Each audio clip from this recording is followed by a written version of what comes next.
Good evening, everyone. I'm the storyteller, and I am here to help you sleep better with true horror stories. Before we begin, make sure to subscribe to the channel and like my video. I would love to know where you are from and what time you're watching this video. So please leave a comment to let me know, and I will draw from that experience to tell even better stories. When you are ready, feel free to relax. I should have realized something was wrong when I scrolled to the right and met Ted. His profile seemed pretty normal. His pictures were cute, but pretty normal, nothing too exaggerated, no shirtless pic too. Residential showing muscles, no showing off a flashy life, just basic information and a decent profile. Overall, he seemed like a completely normal guy, nothing weird. We chatted for a few days, and he seemed nice.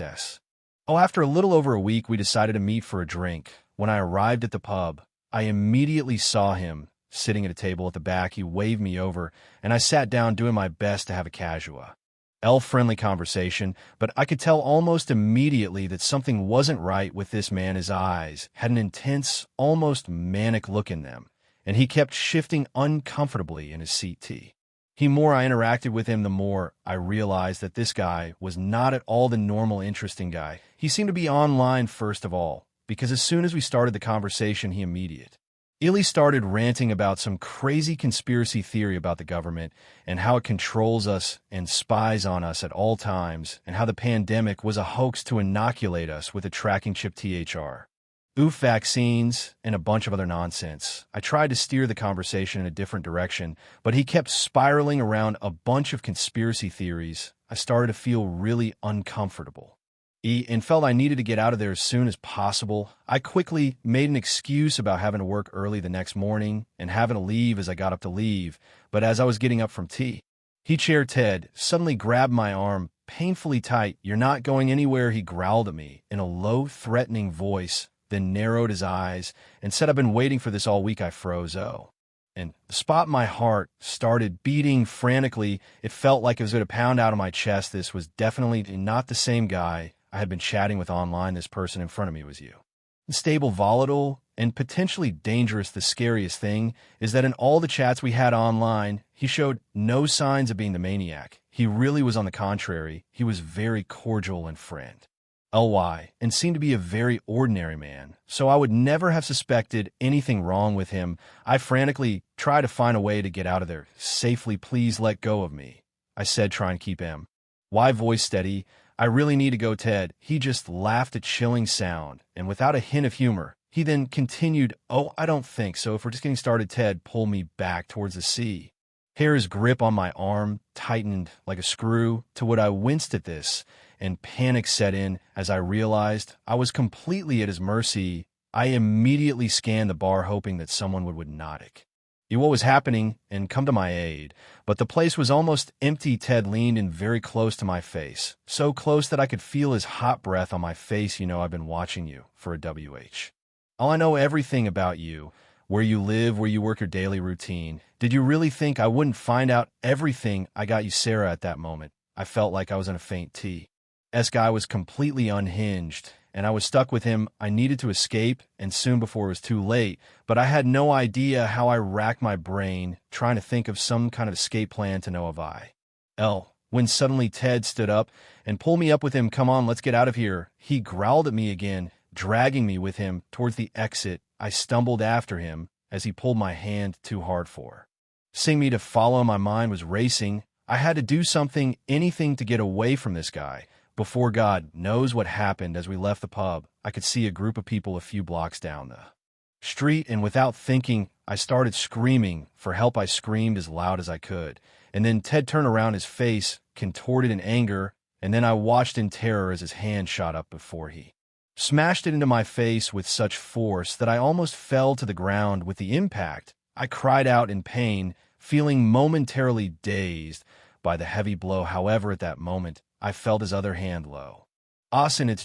grip a little, and even feeling dizzy and shocked, I realized that this was my chance to escape. So, with a quick movement, I released my arm from Ted's grip and ran away as fast as I could, zigzagging between the parked cars on the street as I did, so I could hear him screaming and thundering behind me. But I dared not look back. I ran until my lungs burned and finally ducked into an alley and hid behind a dumpster, praying he wouldn't find me. After what seemed like an eternity, the sounds of my pursuit slowly faded away.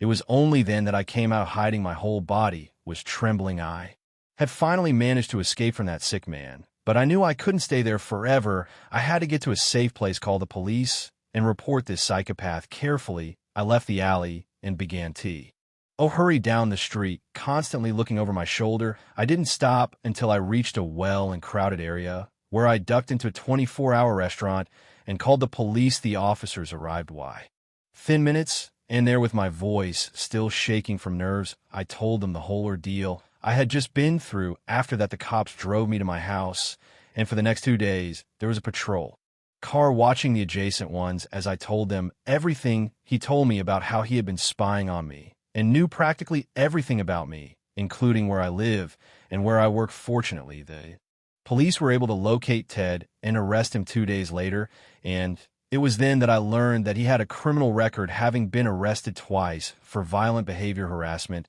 and sexual abuse at T.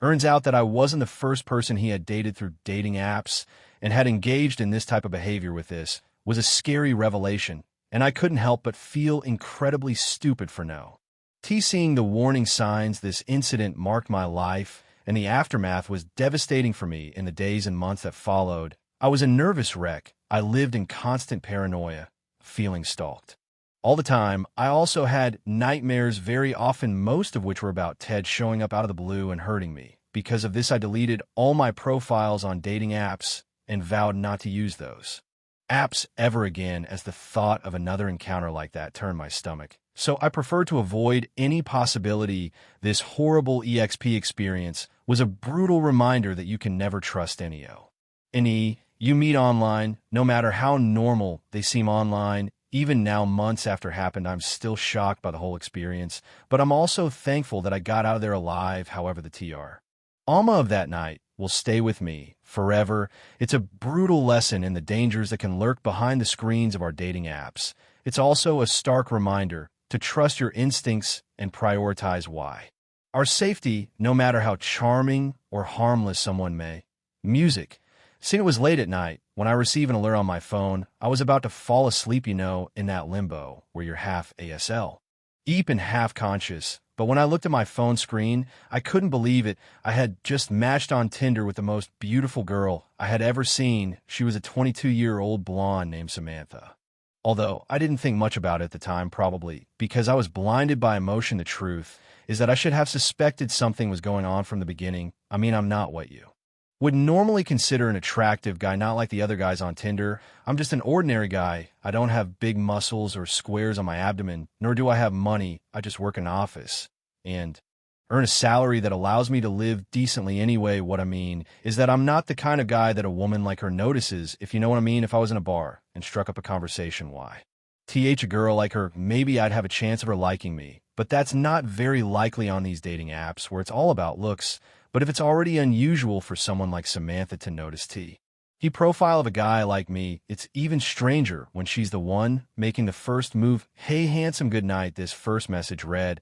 I immediately responded, feeling totally surprised that she was he first to break the ice, and we started talking. It turns out that we attended the same university, and although she was a medical student, our schedules were quite similar. After a few days of long as in her profile, and was just as charming. It was summer then, and she was wearing a pretty yellow flower dress that complemented her figure very well. But what caught my attention the most was the SD range necklace she was wearing. It had a strange circular symbol with small blue stones embedded in it. As soon as I saw it, I asked her about it, because the truth is that it was such a beautiful piece. I couldn't help but want to know where she got it. But she dodged the question by saying this old thing belonged to my grandmother. But I don't want to talk about it for a second. I could notice some nervousness in her. But then she smiled at me in such a sweet and so splendid way that any questions I had in my mind simply vanished. We continued talking and having fun with stories about school when I noticed a man at a distant table looking at us. No, looking at me. The man had a strange-looking face. It was weird that I hadn't noticed him until then. He was wearing all black, and I couldn't tell from a distance. But he looked like he was wearing a necklace, and it looked like Samantha's. The guy had half of his face covered with a scarf, as if he had been terribly burned, and really Luke. D out of place in the cafe. When he noticed I was looking at him, he immediately looked down at his phone, but then I caught him looking at me several times. I got a little scared, so I decided to cut him off. I felt really weird from that moment on. I noticed something weird. Samantha was nice, maybe too nice, and this other guy was really intimidating, so I made up an excuse and left before I left the cafe. She gave me her Instagram and asked me to follow her, so I did. On the way home, I looked at her feed, and if I didn't know she was a medical student, I would assume she was a supermodel because of all the spectacular photos she posted. They were mostly provocative photos, and she always looked really great. Later that night, Samantha sent me a text message that said, "Hey, it was weird the way you left today. I hope I didn't do anything to UPS at you." I replied that it was fine. I just felt a little weird and had to get out of there, but that she was great, and she said she would love to see me again. I told her that was fine, and that I would love to see her again too. Then she replied, "Oh, great, because I know it's too soon for a second date, but a friend is playing show with her band tonight, and I'm looking for a +1. Would you be interested?" I couldn't resist that, so I said yes and started putting together an outfit. I went out that night and saw something strange outside my apartment, a black van, and the man behind the wheel was looking at me. I didn't get a good look at him. It was too dark, and he rolled up the window. When he caught me looking at him, I started walking toward the bus stop. I could have sworn someone was following me because I could hear footsteps behind me hurrying, but when I turned around, I couldn't see anyone there. I looked toward my building, and the van was gone, but I never heard the engine start and run. I told myself I was imagining things and played it down. Finally, the bus arrived, and I got on, and standing there, that's when I realized something terrible was going to happen. Samantha was standing there on the bus between the real seats. I was surprised to see her, and for some reason, I knew that wasn't a coincidence. Then I turned and looked at the bus driver. It was the same guy from the coffee shop with his face horribly scarred and a terrible smile on his lips. At that moment, Samantha said, "I'm so glad you made it." She too had a sickly smile on her face. There were her people on the bus, but they all wore black and wore the same necklace she had around her neck. I knew this was not good at all. It was more than clear that this was a trap, and suddenly I felt the need to run, to jump off the bus. But it was moving, and at that moment, someone behind me, one of the men in black, grabbed me from behind, pinning me to the seat, while Samantha approached me with a needle, and he stabbed me with it, and immediately everything went black. I woke up in a dark room. I could hear people chanting in a strange language in the distance. The room had wooden walls, and there was a carving of the same necklace symbol that everyone was wearing. This let me know that I had been kidnapped by some kind of cult. I knew I had to find a way to get out of there however I could. But just as I was thinking about it, the door opened, and a figure emerged. It was Samantha. She was now wearing a dark robe, and her hair had red locks wet with blood. She was also holding a bloody knife, as if she had just killed someone. "Mother will be ready for you soon," she said, and walked away, closing the door behind her. At that moment, I could feel a shiver run down my spine. I was shaking with fear, but I wouldn't let these psychopaths kill me. Just like that, I explored the room carefully. It had no windows and was almost empty. I inspected the wood on the walls and noticed that there were several boards placed vertically side by side. I played with them until I noticed that one in particular was a bit flimsy, so I pulled on it gently and almost jumped with excitement when I saw that I was able to move it a bit. I realized that the wall inside was hollow, and the space was enough for me. As it was quite thin, I managed to pull the board all the way up without breaking it, and stepped into the wall, then pulled the board back into place. This was the first time in my life that I was happy to be a wimp. About 20 minutes later, I heard the door open, and then a male voice yelled, "Where is he?" Logically, Samantha was there.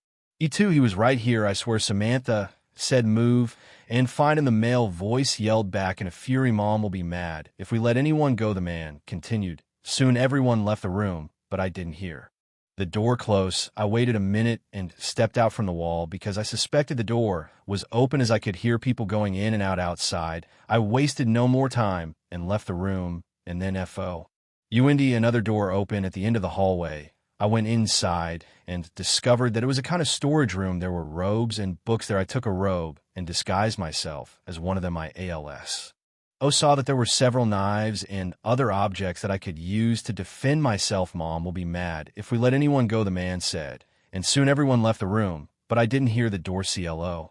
I waited a minute and stepped out from the wall because I suspected the door was open, but I could hear people going in and out outside. I left the room and found another door open at the end of the hallway. I went inside and found that it was some kind of storage room. There were robes and books there. I took a robe and disguised myself as one of them. I also saw that there were several knives and they're objects that I could use to defend myself. So I took a small blade. I had never hurt anyone before, but I was determined to escape from that place however I could, and if someone got in my way on foot. Innately for him, it would be my first sliced throat. I came out with a knife tucked up my sleeve. The house looked like an old house of the kind you see in 1930s horror movies, and there was so much OS around that no one seemed to mind my presence. There were people in robes running up and down the halls, so I tried to mimic them, keeping my head down, hidden in the hood of my cloak, and gripping the knife tightly. I started down a huge staircase and could see the front door of the house I was about to escape from, but as I was about to cross it, I heard a scream behind me. It was her. I turned around, and there was an old woman behind Samantha. I guess it was the blessed mother they were talking so much about, but I didn't have time to find out because I ran as fast as my legs would go and went through the old door like a bullet with the cult members running after me. Right now, I don't remember the details of the place. I didn't have time to admire the scenery much. I only know that I crossed a stone road, a small forest, and arrived at a parking lot, which to my surprise was full of luxury cars, all black. This pile of crazy people, whoever they were, had a lot of money. As I approached that spot, I noticed a man smoking a cigarette next to one of the sport cars. The car door was open, so I saw my perfect opportunity. One threatened him with a knife until he handed me the keys, climbed into the driver's seat, and went through the front doors, taking the bars with me for a microsecond. I felt sorry for damaging the body of that spectacular ship, but it was just at a microc. As I sped out of the enclosure, I could hear the other cars behind me, but this thing was fast, so I lost them very easily. After leaving, I did not return to my old apartment, but drove straight to the nearest police station. ND reported what had just happened to me. To my surprise, it seems that the authorities had been investigating this group for some time, since in the last year, there have been several disappearances, and according to the testimony of an anonymous person, everything pointed to the fact that it was a kind of sect that kidnapped people to sacrifice them a few weeks later. Thanks to all the information I was able to give them, the police managed to identify the man with the burned face, probably because this was a very easy sign to recognize. I also gave them the address of the place where they were meeting. And fortunately, once they caught this man, they forced him to give them information about the other members of the sect, so several of them were arrested in the following days, among them Samantha. These people were brought to trial a year later, and several of them were sentenced to life imprisonment for the kidnapping and murder of at least 10 people, although it is believed that the victims were more.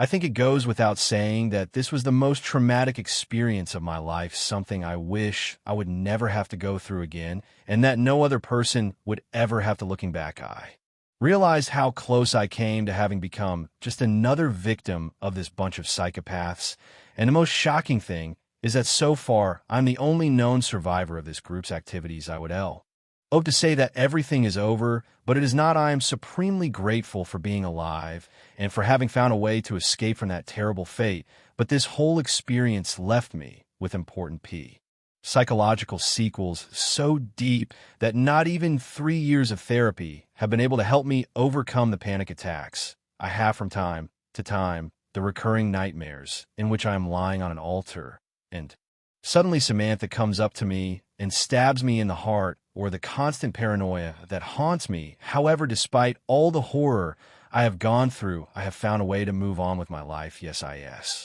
stayed away from online dating sites completely, but luckily I met a beautiful girl in college who I am very much in love with, and we have several months living together. This person really makes me happy.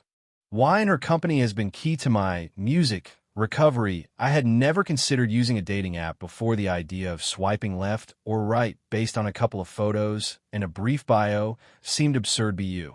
After more than a year of being single, unable to meet someone organically through my group of friends or daily life, I was beginning to reconsider my judgments. My friends were always telling me that I should try the apps, as many of them use them, and had done very well. And one of my coworkers told me how you just have to wait for a few failures before you find someone great. My cousin met her hus. Banned on Tinder, and now they are married and have 2 kids. At first, her persistence just annoyed me, but after so long alone, I started to fall apart. I was so tired of having no one to go to dinner and OVs with no one to travel and make memories with that. I truly longed for a partner to share life's ups and downs with. So one night, with a glass of wine in hand, I downloaded a popular dating app and half completed my profile thinking it would. It seemed like a pointless task at first. After just a few taps, I figured I'd be finished. I anticipated some casual swiping, no matches, and eventually deleting the app in a couple of weeks, proving my assumptions right. However, that gloomy expectation was swiftly overturned. That first night, my phone began to buzz with life, lighting up with notification after notification. To my astonishment, matches and messages flooded in almost immediately. I must confess, the initial thrill of seeing those matches was exhilarating and a significant boost to my confidence. Even though I understood the physical attraction was merely surface level. That night, I engaged in a few exchanges with some guys who appeared reasonably decent. However, one conversation stood out to me, and that was with a guy named Jimmy. His photos displayed an appealing face with kind eyes and a warm smile. He came across as relaxed and humorous in his messages, making me laugh out loud at times. When someone could be funny and bring laughter, it's always a positive indication, as it transcends mere looks. Attraction and looks are important, but true connection requires compatibility and camaraderie. After several days of delightful conversation and enjoyable banter, Jimmy emerged as a strong contender for my interest. He proposed we meet in person, and while I was initially hesitant, he reassured me that it would be a low-pressure gathering at his flat, allowing us to converse and deepen our understanding of one another. He came across as thoughtful and reliable, which led me to agree, despite it wasn't the smartest choice. But I regrettably ignored that advice. On the day of the date, I took great care in my preparations. I truly wanted to look my best. After all, first impressions matter. I opted to style my hair and apply makeup that was tasteful yet accentuated my features. The anticipation of meeting Jimmy filled me with excitement, and as I completed my look, I felt a flutter of butterflies in my stomach. I was convinced that this evening would be wonderful, and my hopes for the night were soaring as the Uber pulled up in front of his place. As I ascended to the 4th floor of the apartment building, I paused to gather my thoughts, taking 5 deep breaths to steady my nerves. A brief pep talk played in my mind, urging me to push forward. With a newfound resolve, I knocked on the door, and to my astonishment, it swung open after just 2 taps. It felt as though he had been anticipating my arrival. He greeted me with a broad smile and enveloped me in a warm hug, guiding me through the tidy apartment. Up until that moment, things took an unexpected turn when we settled onto the couch, and he began firing off a barrage of anxious questions, almost breathless in his urgency. What was my job? Did I have siblings? Where were my parents? Who did I live with? Was I alone? I struggled to keep pace, feeling increasingly uneasy with the intensity coming from someone I had just met. Our lighthearted exchanges online had morphed into an almost intrusive curiosity on his part, overshadowing the moment and transforming our initial meeting into something akin to an interrogation. Well, I didn't know. It seemed like things could take a turn for the worse when, unexpectedly, he began to delve into much more personal topics. Out of the blue, Jimmy started probing about my past relationships, childhood traumas, and various experiences from my life. Despite my efforts to steer the conversation back to a light and friendly atmosphere, he persistently returned to those probing questions, growing frustrated whenever I sidestepped or attempted to shift the topic. Eventually, the intensity of the conversation escalated into more intimate territory. In that moment, he began to probe into personal matters, ranging from my preferences to the number of partners I had experienced. It felt overwhelming, as if I were being scrutinized and laid bare. His demeanor had shifted dramatically from our previous exchanges, crossing the line into a territory that felt increasingly disrespectful.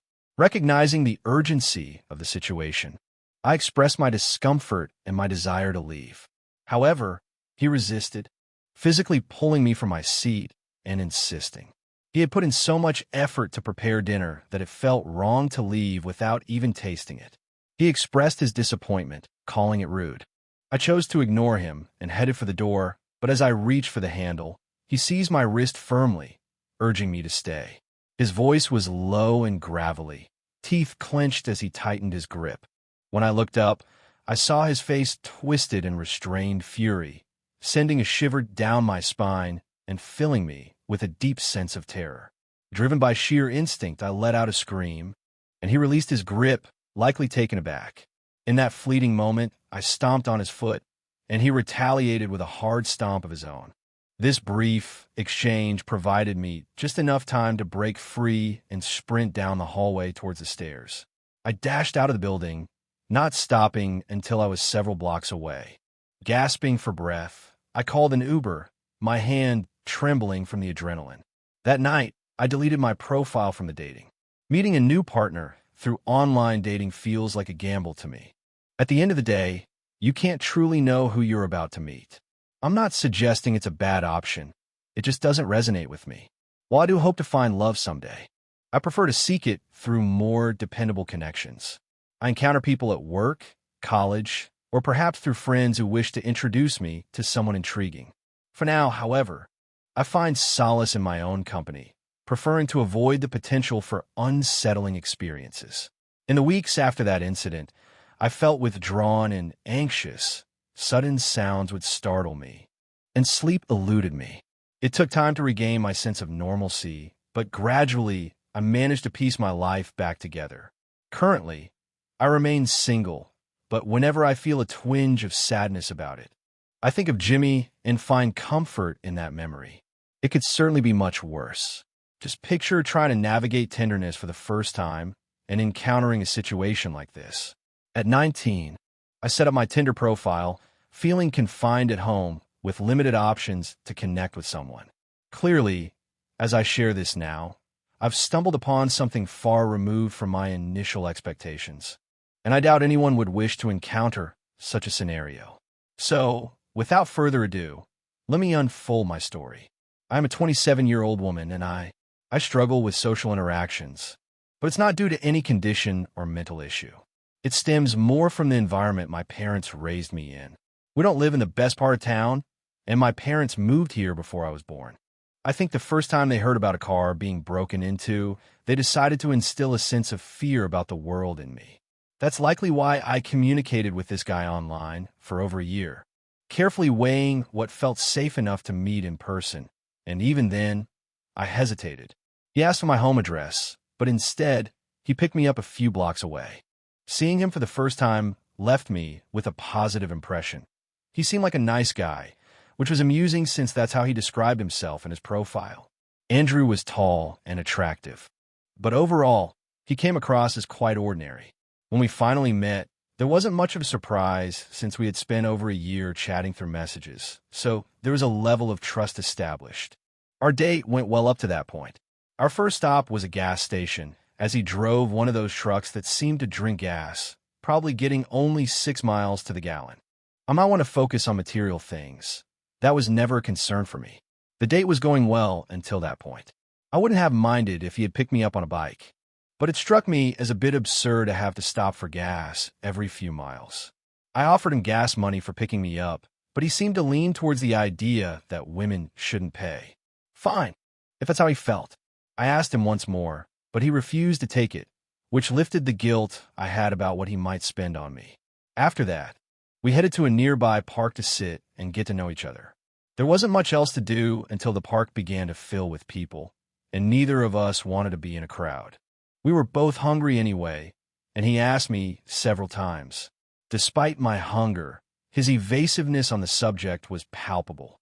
Ultimately, we found ourselves at McDonald's, which I didn't mind, even if my digestive system would have its say the following day.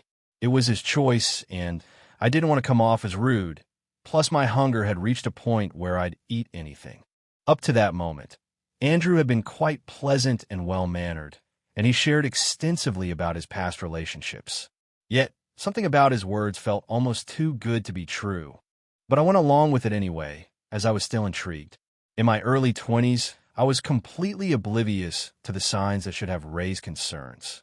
Now at 27, I'm just starting to recognize them. Andrew and I decided to place our order quickly, knowing his truck might run out of gas if we lingered too long in line.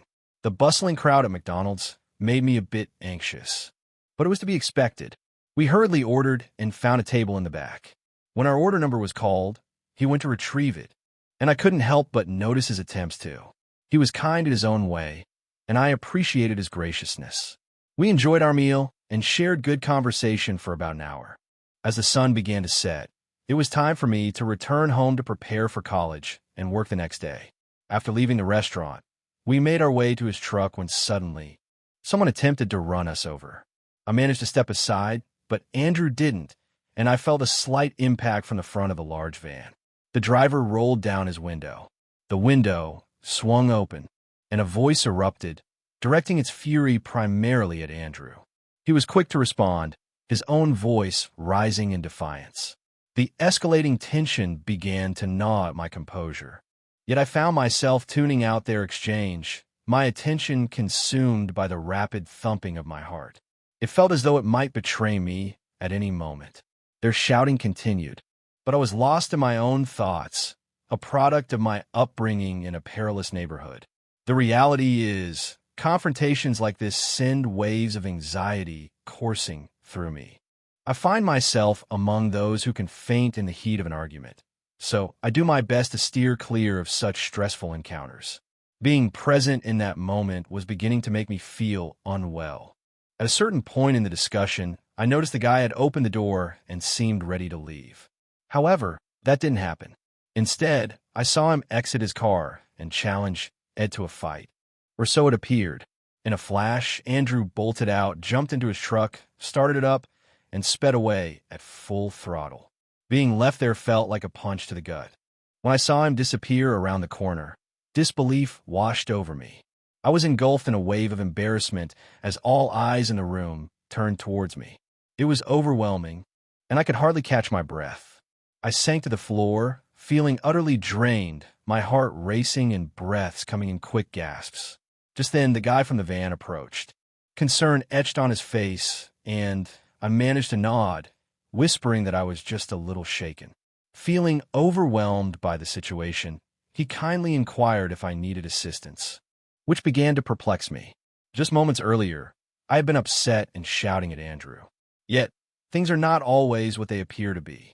It became clear that when he rolled down the window, he was merely checking on Andrew's well-being, and none of his shouting was directed at him. The van was quite loud, necessitating his raised voice to reach Andrew. But instead, Andrew responded with anger and insults. In fact, when he elevated his tone, it was to, amidst the chaos of screams and the noise of the van, it became clear that the incident was an accident. He hadn't intended to hit us. In fact, only Andrew believed there was a fight. The man, showing kindness, brought me a glass of water to help soothe my nerves and offered to drive me home since my date had abandoned me. He felt a twinge of guilt, thinking it was his fault that Andrew had panicked and left me behind, but truly, none of it was his doing. Andrew displayed a lack of courage, fleeing at the first hint of trouble, indifferent to the fact that he left me behind. I attempted to reach out to him later, but he had blocked me on all platforms, perhaps too ashamed to confront his own cowardice. He never made an effort to communicate or even apologize, leaving me with a sense of disappointment. This was my initial encounter with such behavior, and I sincerely hope it doesn't repeat itself, as it was quite humiliating for me. In addition to experiencing a panic attack in front of a crowd, that same crowd witnessed my companion abandon me on the sidewalk at McDonald's, fleeing like a coward from a non-existent fight. Fortunately, Andrew has been my only negative experience with online dating. After him, I encountered other guys who were much kinder and with whom I had better outcomes. In the worst cases, things simply didn't work out. I've been living with my friend Danny for several years. He is somewhat naive and who, At times, he seems almost too remarkable for this world. Danny, Christian, and I form a trio at our university, often dubbed the Three Musketeers due to our inseparable nature. Wherever one of us is, the others are sure to follow. A couple of years back, Christian lived in an apartment just a few blocks away with his girlfriend, Indira, who frequently hosted parties. On weekends, Danny and I would often hang out at her place. Danny, being somewhat reserved when it came to interacting with girls, at Chris's house, Indira was having a sleepover at her sister's, leaving just the three of us. Chris handed Danny a beer and suggested, "Dude, you should try Tinder." Danny hesitated, saying, "I don't know, I just kind of chicken out in front of girls." Chris pressed on, "That's exactly why Tinder is perfect for you. She'll decide if she likes you." He added, "The truth is some girls aren't too keen on chatting. Come on, man, cheer up. You have nothing to lose, just your virginity." As expected, everyone burst into laughter at his remark. Danny himself, over the next few hours, Christian forcibly installed Tinder on Danny's phone. We created an account for him, and that's how this whole prank started. All night, we teased him and then drank ourselves to sleep.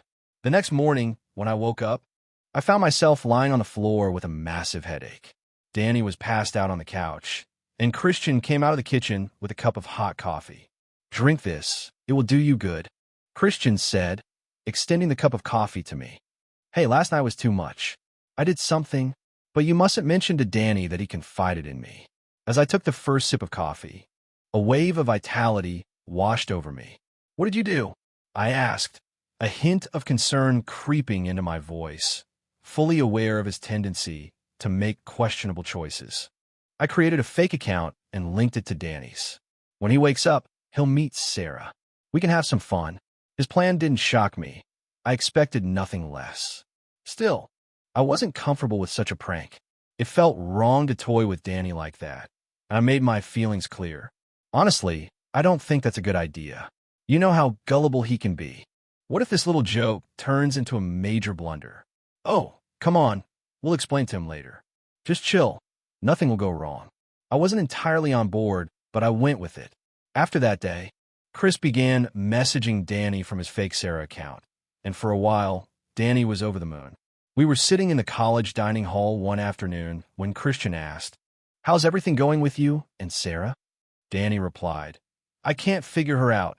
She texts me at random times, and her profile, the image fails to reveal her face," prompting Chris to ask who wants to see it, which sent us all into fits of laughter. In reality, Sarah's fabricated profile only displayed a girl with a stunning and alluring figure. Danny expressed her desire to meet and converse with her in person, but I felt it was premature.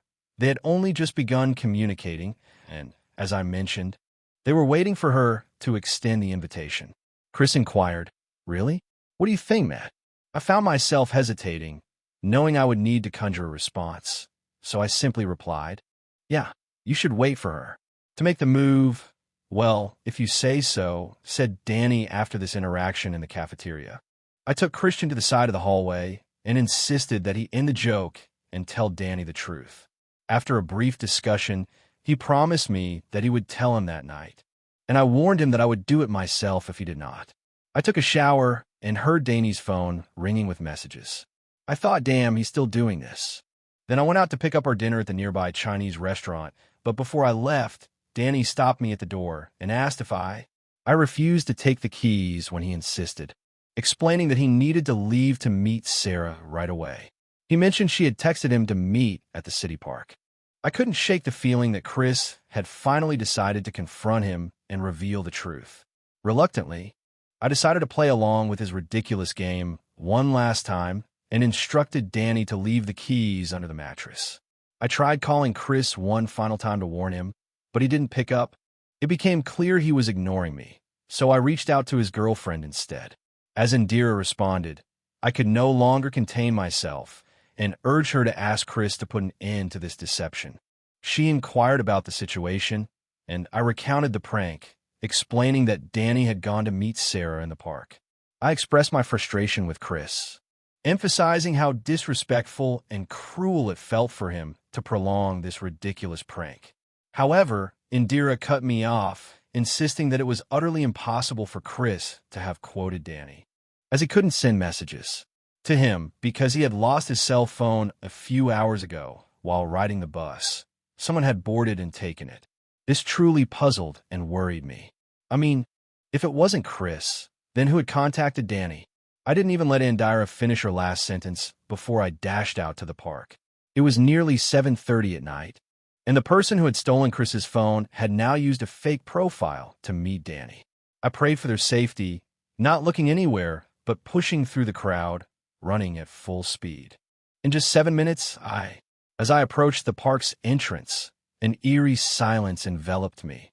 I was utterly alone. I began to scour the vast, empty expanse, calling out for Danny repeatedly, my voice echoing in the stillness. After what felt like an eternity, I caught faint voices drifting through the air. Cautiously, I crept towards a bush and peered through the leaves, my heart pounding wildly at the sight before me. Danny lay unconscious beneath a tree, and a man was poised to strike. A deep gash marred Danny's forehead, and a bloodied rock lay ominously beside him. Suddenly, the man struck him in the head without warning. He had an unsettling appearance, his gaze fixed on my friend's face with an insatiable hunger. Initially, I assumed he was contemplating a robbery, but what unfolded next turned my stomach. He plunged his fingers into his own drooling mouth, then forced them, slick with his vile saliva, into my unconscious friend's mouth. The twisted expression on his face revealed his perverse enjoyment of the act. I was determined to intervene, convinced that he might be armed. I had been biding my time, waiting for the perfect opportunity to strike. My moment arrived when I saw him unbuttoning my friend's shirt with both hands. That was it. I knew I had to act. I lunged at him with a piece of what I had picked up, striking him hard on the head. He writhed in pain. It dawned on me that he was unarmed. Instead of facing me, he fled. I immediately called for help while attempting to lift my friend off the ground, and at that moment, a nearby security guard appeared. He rushed to meet us and assisted me with Danny. After a few moments, my friend regained consciousness, and I took him directly to a medical center. Once we arrived, we called the police, and I filed a report.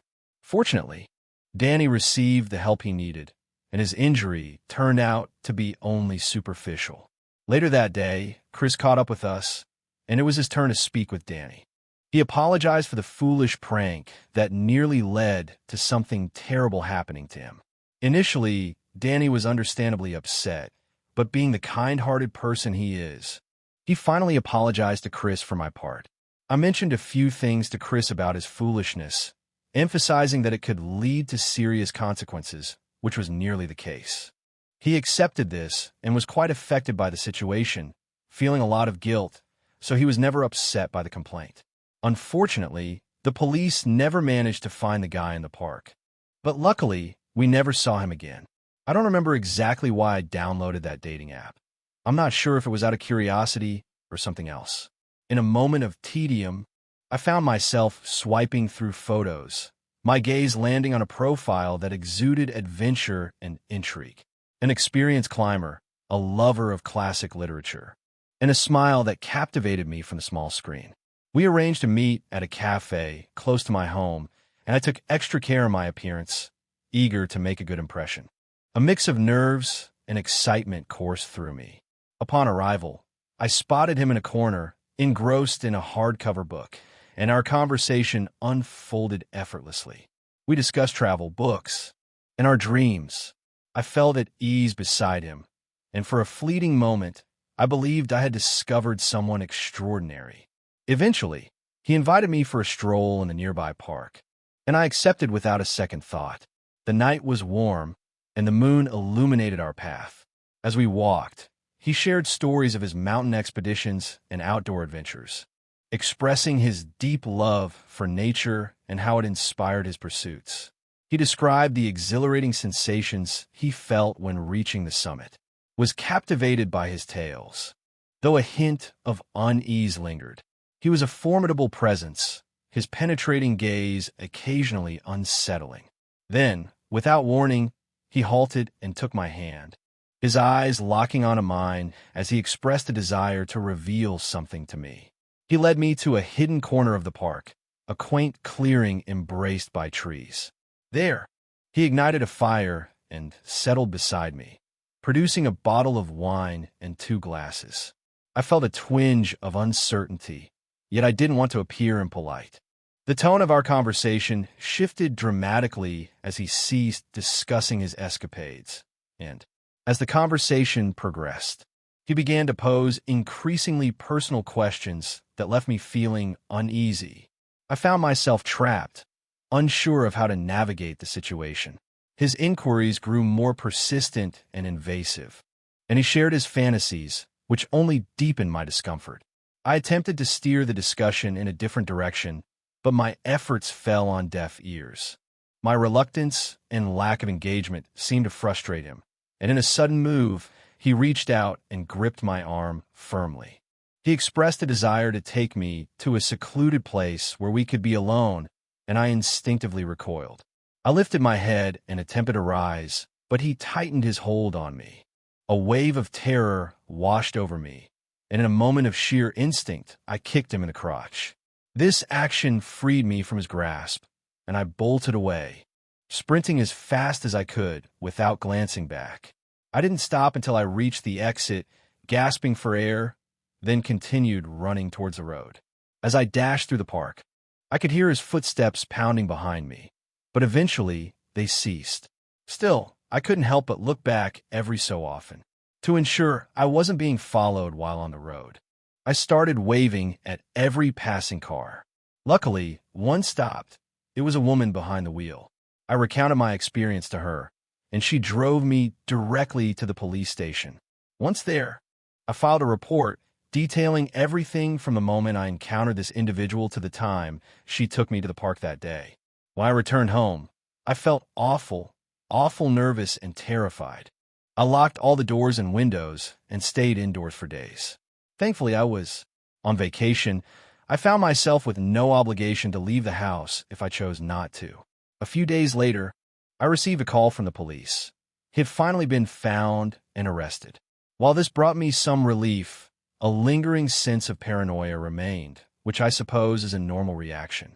Despite the trauma of the experience, I didn't delete my profile on the app and continued to meet people online, though with significantly more caution.